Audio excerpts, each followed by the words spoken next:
До овој момент, сега кога доаѓав нака, проверив 88 милиони денари се собрани веќе на сметката на Црвениот крст, значи значителна сума, значителен прилив имавме во текот на вчерашниот ден, како и што е слушнате, една компанија уплати 15 милиони денари, што е за почит, секаква почит, нели?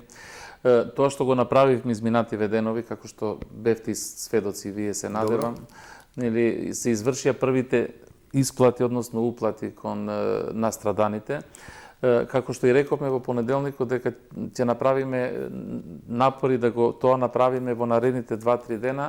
Исплатите веќе се случија во вторникот, нели, на две категории би ги рекол, затоа што некако ние сите семејства ги поделивме сакајќи или не сакајќи на три категории. Едната се семејствата на починатите, другата категорија е лицата кои се лекуваат во странство и нивните семејства кои ги придружуваат, и третата категорија е лицата кои беа сместени во болниците во Македонија, во Скопје и нивните семејства.